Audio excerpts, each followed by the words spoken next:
जगत गुरु शंकराचार्य की कहानी आगे बढ़ाते हैं। पिछले वीडियो में हमने बात की कि शंकराचार्य का शास्त्रार्थ होता है मंडन मिश्र के साथ, और शास्त्रार्थ में वो पराजय करते हैं। मंडन मिश्र पराजित हो जाते हैं, शंकराचार्य की विजय होती है और मंडन मिश्र संन्यास धारण करते हैं। और उनकी पत्नी जो उभय भारती, जो साक्षात सरस्वती का, मंडन मिश्र की पत्नी उभय भारती जो सरस्वती का पुनर्जन्म था, कहते हैं दुर्वासा के श्राप के कारण उनको ये धरती पर जन्म लेना पड़ा था। जब मंडन मिश्र हार गए और सन्यासी हो गए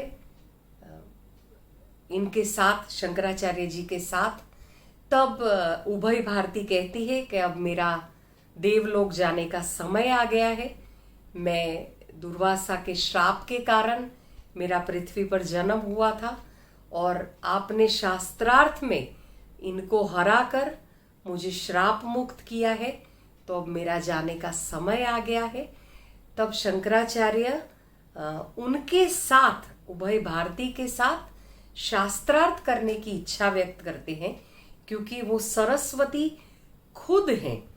तो आप सोचिए, सरस्वती का जो ज्ञान है उनके साथ शास्त्रार्थ करके शंकराचार्य ये सिद्ध करना चाहते थे कि जो सारे अलग अलग मान्यताओं के पथ है, वो सारे मान्यताओं के पथ में अद्वैत सिद्धांत सर्वश्रेष्ठ है। पर उभय भारती कहते हैं कि वो देवलोक जाने के लिए प्रस्थान कर लेती है। जैसे ही वो कहते हैं देवलोक के लिए, तब वन दुर्गा स्तोत्रम, शंकराचार्य वन दुर्गा स्तोत्रम का पाठ करते हैं। वो वन दुर्गा स्तोत्रम की रचना उन्होंने तब की, उनकी स्तुति में, उनकी प्रशंसा में वो वन दुर्गा स्तोत्रम गाते हैं।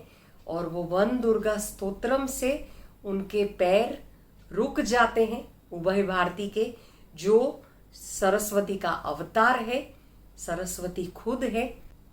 तब उभय भारती रुक जाते हैं और शंकराचार्य का जो शास्त्रार्थ करने का प्रस्ताव था उनके साथ, वो प्रस्ताव को वो स्वीकार कर लेते हैं। उभय भारती ने स्वीकार किया प्रस्ताव, और सारे ज्ञानी गुणी विद्वान फिर से इकट्ठा होते हैं क्योंकि शास्त्रार्थ होने वाला है। तब उभय भारती एक घटना बताती है कि वो जब छोटी थी तब उनके घर एक बहुत ही प्रकांड ज्योतिषी आए थे और उनकी माता ने उनकी बेटी का भविष्य बताने के लिए कहा था। तब कहते हैं कि वो ज्योतिषी ने कहा था कि ये बच्ची का विवाह एक प्रखर पंडित के साथ होगा, जो कर्म कांड यज्ञ को फिर से स्थापित करेगा, जो हमारे विधि विधान कर्म कांड ये सब जो लुप्त हो चुके हैं उसको वो फिर से प्रस्थापित करेंगे और उनके साथ इसका विवाह होगा और उनका विवाह बहुत अच्छे से सुखी संपन्न दाम्पत्य जीवन चलेगा। तब कहते हैं कि उन्होंने, ज्योतिषी ने बताया था कि वेद की एक शाखा को मजबूत करने के लिए शिव खुद अवतार लेंगे और वो वेद की एक शाखा को मजबूत करने के लिए इनके पास आएंगे, इनके जो पति रहेंगे उसके पास, और उनके साथ शास्त्रार्थ कर उनके पति उनसे हार जाएंगे और उनके शिष्य बनेंगे। ये सारी भविष्यवाणी ऑलरेडी एक ज्योतिष ने उनकी माता को की थी। ऐसी बात सबके सामने उभय भारती शंकराचार्य को बताते हैं। तब उभय भारती कहते हैं कि ये सारी घटनाएं मुझे पहले से ज्ञात थी। आपने मेरे पति को शास्त्रार्थ में हराया है, पर मैं उनकी अर्धांगिनी हूं, आपने मुझे नहीं हराया। आपने अभी आधा ही शास्त्रार्थ जीता है, आपने मुझे परास्त नहीं किया। जब आप मुझे परास्त करेंगे तभी आपने शास्त्रार्थ में विजय की है, ये माना जाएगा। उभय भारती कहते हैं कि मैं जानती हूं कि आप वेदों के ज्ञाता है, आप ईश्वर का अंश है, पर फिर भी मैं आपके साथ मुकाबला करना चाहती हूँ, मैं आपके साथ शास्त्रार्थ करना चाहती हूँ। दोनों के बीच में पहले से ही शास्त्रार्थ की बात तो हो चुकी है, पर जो भी विद्वान है, जो भी सारे ज्ञानी गुणी सब आए थे, उनके सामने ऐसा नहीं लगे कि शंकराचार्य ने शास्त्रार्थ का प्रस्ताव कर दिया और उभय भारती ने शास्त्रार्थ की बात मान ली। ये सम्मान रखने के लिए ये थोड़ा सा नाटकीय रूप लेते हैं शंकराचार्य और उभय भारती, ताकि विद्वानों में ऐसा नहीं लगे। इसीलिए उभय भारती प्रस्ताव रखती है शंकराचार्य को कि मुझे आपके साथ शास्त्रार्थ करना है। तब शंकराचार्य कहते हैं कि ये ठीक नहीं लगता कि मैं एक महिला के साथ वाद विवाद करूं, मैं एक महिला के साथ शास्त्रार्थ करूं। तब उभय भारती बहुत सुंदर तर्क देती है कि आप तो ज्ञानी है, ज्ञानी में ज्ञानी के हिसाब से क्या पुरुष और क्या स्त्री, क्या महिला और क्या पुरुष, ये फर्क एक ज्ञानी में कहां से आया। उभय भारती कहते हैं कि आपका धर्म है कि आपको कोई भी शास्त्रार्थ के लिए कहे तो आपको उसके साथ शास्त्रार्थ करना है और उसको शास्त्रार्थ में हराना है। फिर वो महिला है या वो पुरुष है, उसमें क्या फर्क पड़ता है। एक ज्ञानी के लिए तो ये कोई फर्क नहीं है।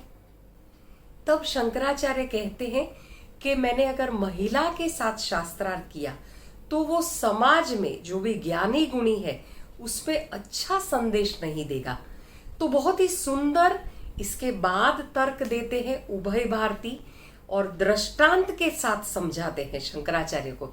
ये देखिए, पहले से बात दोनों में तय थी कि शास्त्रार्थ करने वाले हैं, पर फिर भी ज्ञानी गुणी के मन की संतुष्टि के लिए ये सारा चर्चा चल रही है दोनों के बीच में, ताकि एक कंक्लूजन पर पहुंचा जाए कि शास्त्रार्थ एकदम दोनों के बीच में समझ के साथ शुरू हुआ है। तब उभय भारती कहते हैं दृष्टांत देकर कि यज्ञवल्क्य की पत्नी गार्गी ने उनके साथ तर्क किया था, सुलभा जो राजा जनक की पत्नी थी उन्होंने उनके साथ तर्क किया था, पर इनमें से किसी की छवि तो कोई बिगड़ी नहीं या समाज में कोई और संदेश भी नहीं फैला इनके तर्क करने के कारण। सुलभा ने तो राजा जनक के साथ शास्त्रार्थ किया था, पर किसी का ज्ञानी गुणी में कोई गलत संदेश गया नहीं है। अब ये सारा जो तर्क उभय भारती ने दिया, इसके बाद शंकराचार्य के पास कोई जवाब नहीं था शास्त्रार्थ करने के सिवाय। अब कोई विकल्प नहीं रहा शास्त्रार्थ के बिना, और शास्त्रार्थ के लिए माहौल ठीक से जम गया था, क्योंकि दोनों पक्ष से उभय भारती और शंकराचार्य दोनों के आर्ग्यूमेंट्स, जो भी दोनों के तर्क थे, वो एकदम हेल्दी थे कि महिला और पुरुष के बीच में शास्त्रार्थ होना एकदम वैलिड है, तो दोनों का शास्त्रार्थ शुरू होता है। कहते हैं ये जो शास्त्रार्थ शुरू हुआ उसके ज्ञान की सर्वोच्चता ही कुछ अलग थी। जो भी भाषा, जो भी तर्क और जो भी सिद्धांत प्रस्तुत किए जा रहे थे वो कुछ अनूठे ही थे, क्योंकि एक साइड पर सरस्वती खुद और दूसरी साइड पर शिव, जो सारे देवी देवताओं के गुरु है, वो शिव खुद वहां पर उपस्थित थे। अब ये दोनों के बीच में जब ज्ञान की देवी और सारे देवी देवताओं के गुरु, जब ये दोनों के बीच में ज्ञान चर्चा या ज्ञान संवाद चल रहा हो, तो उसका कहते हैं कि ये शास्त्रार्थ 17 दिन तक चलता रहा और एक के बाद एक तर्क सिद्धांत, एक दूसरे के साथ वाद विवाद, शास्त्रार्थ चलता ही रहा और 17 दिन बीत गए। बीच बीच में थोड़ा सा विश्राम लेकर पूरा दिन और रात ये शास्त्रार्थ चलता रहा।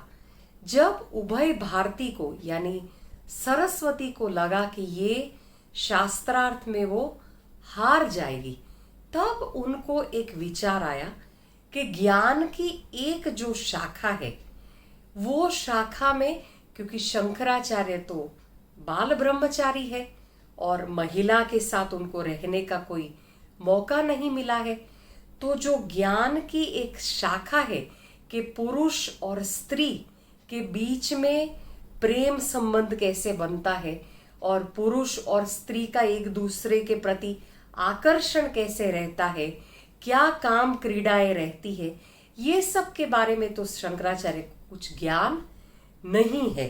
तो ज्ञान की ये शाखा के बारे में अगर शंकराचार्य को पूछा जाए तो उसके बारे में उनको कोई ज्ञान नहीं है। तब सरस्वती यानी उभय भारती उनको काम शास्त्र के बारे में पूछते हैं, क्योंकि उभय भारती को लगा कि ये एक विषय ऐसा है जिसमें वो शंकराचार्य को परास्त कर सकते हैं, क्योंकि उनका कोई अनुभव ही नहीं है और जिस ज्ञान में अनुभव नहीं है वो ज्ञान ज्ञान नहीं कहलाता है। तब उभय भारती शंकराचार्य को कहते हैं कि कुसुमास्त्र शास्त्र, जो काम शास्त्र है, उसको कुसुमा अस्त्र शास्त्र कहते हैं। तब उभय भारती कहते हैं शंकराचार्य को कि मैं आपको कुसुमास्त्र शास्त्र पर शास्त्रार्थ करने के लिए आमंत्रित करती हूँ और मैं आपको काम शास्त्र की सारी क्रियाएं और सारी अभिव्यक्तियों को प्रस्तुत करने के लिए निवेदन करती हूँ। तब उभय भारती पूछती हैं शंकराचार्य को कि शरीर के ऐसे कौन कौन से बिंदु है जिसकी अपनी चेतना पर उसका प्रभाव पड़ता है और भावनाओं पर उसका प्रभाव पड़ता है, ये आप सारा विस्तार से समझाइए। पूर्णिमा और अमावस्या के दिवसों की काम प्रक्रिया पर क्या असर है, ये भी आपको विस्तार से समझाना है, और स्त्री और पुरुष पर ये प्रक्रियाओं की क्या असर है, ये भी आपको समझाना है। अब ये सब सुनकर शंकराचार्य पल भर के लिए मौन हो जाते हैं। अब शंकराचार्य के लिए तो ये धर्म संकट का बात हो गया। अगर वो कुछ इस विषय में बताते हैं तो वो थोड़ा सा जो भी ज्ञान उनका पुस्तक का ज्ञान था उस हिसाब से वो बताएंगे, पर एक सन्यासी को काम शास्त्र के बारे में चर्चा करना उचित नहीं है, ये भी शास्त्र के विरुद्ध है। और अगर वो नहीं बताते हैं कुछ तो वो उनका जो मानना है कि वो हर एक शास्त्र में निपुण है, हर एक ज्ञान के सिद्धांतों के लिए उनके पास तर्क है, सिद्धांत है, अब ये भी गलत हो जाएगा। तो ये बहुत बड़ा धर्म संकट हो गया, क्योंकि सन्यासी एक बाजू इसके बारे में बात नहीं कर सकते हैं, और अगर थोड़ी सी बात वो करते भी तो भी उनको जो भी थोड़ा सा पता था, जो भी पुस्तकों से लिया हुआ ज्ञान, वही ज्ञान उनके पास था, और अगर नहीं बताते हैं तो वो हारे हुए माने जाएंगे। तब थोड़ा सा सोच समझकर शंकराचार्य 1 महीने का समय मांगते हैं उभय भारती से कि 1 महीने का मुझे वक्त दीजिए, मैं 1 महीने बाद वापस आता हूं। देखिए शास्त्रार्थ में भी कितनी गरिमा होती है। तब कहते हैं कि उभय भारती बहुत खुशी खुशी उनको समय देती है और कहते हैं कि आपको ये काम शास्त्र के बारे में, इस विषय में ज्ञान लेने का मौका नहीं मिला है, आप अपना समय लीजिए, हम बाद में मिलते हैं। और ऐसे 1 महीने का शंकराचार्य को समय मिलता है काम शास्त्र के बारे में ज्ञान लेने के लिए। अब आगे देखते हैं आगे की वीडियो में कि शंकराचार्य कैसे काम शास्त्र के ऊपर ज्ञान लेते हैं। बहुत ही रोचक कहानी है और बहुत सुंदर, शास्त्रार्थ में कैसे जीतते हैं काम शास्त्र के बारे में बात करके। तो आगे की कहानी नेक्स्ट वीडियो में सुनेंगे। आप जरूर सुनते रहिए शंकराचार्य के जीवन की एकदम रसप्रद कहानियां। इतनी सुंदर कहानी है। अगर आपको वीडियो पसंद आ रहे हैं तो आप जरूर सब्सक्राइब करिए, शेयर करिए सबके साथ, अपने फैमिली मेंबर्स, फ्रेंड्स के साथ, क्योंकि शंकराचार्य, मैंने बार बार बताया है कि अगर हिंदू सनातन धर्म को अगर जानना है तो शंकराचार्य का जीवन अगर पर्याप्त है समझने के लिए हिंदू सनातन धर्म को, अगर उनकी जीवनी भी समझ ले तो भी हिंदू सनातन धर्म हमारा क्या है वो समझ में आ जाएगा। आज हम बहुत अलग अलग सोच के साथ हिंदुत्व आजकल तो बहुत चला है, हिंदुत्व, हिंदू धर्म, पर सही में हमारा जो हिंदू सनातन धर्म क्या है वो शंकराचार्य की जीवनी बताती है। तो मिलते हैं अगले एपिसोड में, नेक्स्ट वीडियो में।